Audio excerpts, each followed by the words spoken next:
Assalamualaikum warahmatullahi wabarakatuh. Halo, perkenalkan, nama saya Intan Nur Pramasari. Saya dari kelas 2 ATKI, saya dari kelompok 6. Di sini saya akan menjelaskan tentang algoritma. Nah, ada yang tahu nggak sih algoritma itu apa? Nggak ada yang tahu ya? Nah, jadi di sini saya akan menjelaskan tentang algoritma, sifat-sifat algoritma, dan sebagainya yang menyangkut tentang algoritma. Mari kita saksikan penjelasan berikutnya. Pengertian algoritma adalah urutan langkah-langkah logis penyelesaian masalah yang disusun secara sistematis. Adapun langkah-langkah tersebut dapat berupa yang pertama adalah runtutan, yang kedua adalah pemilihan, dan yang ketiga adalah pengulangan. Selanjutnya adalah sifat-sifat algoritma. Yang pertama adalah banyaknya langkah berhingga. Yang kedua, langkah atau instruksi harus jelas. Yang ketiga, proses harus jelas dan mempunyai batasan. Yang keempat, input dan output harus mempunyai batasan. Yang kelima, efektivitas. Dan yang terakhir adalah adanya batasan ruang lingkup. Selanjutnya adalah domain algoritma. Yang pertama adalah motivasi untuk membuat algoritma. Yang kedua adalah algoritma prosedur untuk menyelesaikan masalah. Nah, seringkali satu masalah dapat diselesaikan dengan lebih dari satu cara. Nah, yang ketiga adalah proses aktivitas menjalankan langkah-langkah dalam algoritma. Yang keempat adalah program. Program adalah representasi, formal, atau implementasi dari suatu algoritma dengan menggunakan bahasa pemrograman yang bisa dimengerti oleh komputer. Selanjutnya adalah kriteria pemilihan algoritma. Yang pertama itu ada input atau masukan, yang kedua ada output atau keluarkan, yang ketiga ada finite atau terbatas, yang keempat ada definite atau pasti, dan yang terakhir adalah efisien. Selanjutnya adalah hal-hal yang harus dipenuhi dalam membuat algoritma. Nah, yang pertama adalah input. Input adalah data yang harus diberikan pada komputer. Output adalah informasi yang akan diperoleh dari komputer. Yang terakhir adalah merencanakan proses pemrograman. Selanjutnya adalah contoh penerapan algoritma. Yang pertama adalah algoritma memilah sampah. Yang pertama, pilah sampah berdasarkan jenisnya.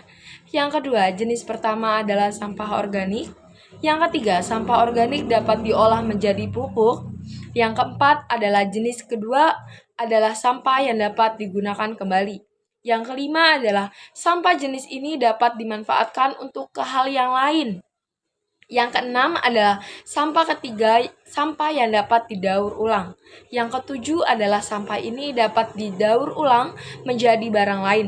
Yang kedelapan adalah jika tidak tergolong ke sampah organik, sampah yang dapat digunakan kembali, sampah yang dapat didaur ulang baru dibuang ke tempat pembuangan akhir. Yang kedua adalah algoritma membuat mie goreng. Nah, yang pertama itu buka kemasan mie. Yang kedua, seduh dengan air panas di panci. Yang ketiga, diamkan selama beberapa menit sampai mie mengembang. Nah, yang keempat, sembari menunggu, tuangkan semua bumbu ke piring. Yang kelima, jika mie sudah matang, tiriskan. Yang keenam, campurkan bumbu dengan mie goreng. Yang ketujuh, taburkan bawang goreng. Yang kedelapan adalah setelah merata, mie siap disantap. Yang ketiga, algoritma memasang lampu. Yang pertama, ambil tangga dan letakkan di bawah lampu yang mati. Yang kedua, ambil lampu baru dengan daya yang sama. Yang ketiga, panjat tangga tersebut sampai lampu dapat diraih. Yang keempat, putar lampu dengan arah berlawanan putaran jarum jam sampai terlepas dari soketnya. Yang kelima, tempatkan lampu baru pada soketnya. Yang keenam, putar lampu baru searah dengan putaran jarum jam. Dan yang ketujuh adalah turun dari tangga. Contoh yang keempat adalah algoritma menyeberang jalan. Yang pertama, carilah tempat untuk menyeberang jalan yang aman seperti tempat yang tersedia lampu lalu lintas atau yang terdapat zebra cross. Yang kedua, melihat ke kiri. Yang ketiga, melihat ke kanan. Yang keempat, apabila ada kendaraan yang melintas baik dari kiri jalan atau kanan jalan, maka Anda harus menunggu terlebih dahulu. Yang kelima, apabila tidak ada kendaraan yang melintas, baru Anda bisa dapat menyeberang jalan. Yang terakhir adalah selesai. Yang kelima adalah algoritma mencetak tiket kereta. Yang pertama, cari mesin tiket yang tersedia di area stasiun keberangkatan. Yang kedua, check-in menggunakan nomor kode booking tiket dari struk atau bukti pembelian tiket. Yang ketiga, masukkan data diri lengkap berupa nomor KTP di mesin cetak yang tersedia. Yang keempat, setelah itu klik scan struk bukti pembelian tiket. Yang kelima, klik cetak tiket, kemudian tiket kereta berupa boarding pass yang telah tercetak. Yang keenam adalah algoritma menarik uang lewat ATM. Satu, masukkan kartu ATM. Kedua, masukkan PIN kesempatan 3 kali. Apabila PIN salah 3 kali, kartu diblokir. Yang ketiga, memilih transaksi pengambilan saldo atau transfer.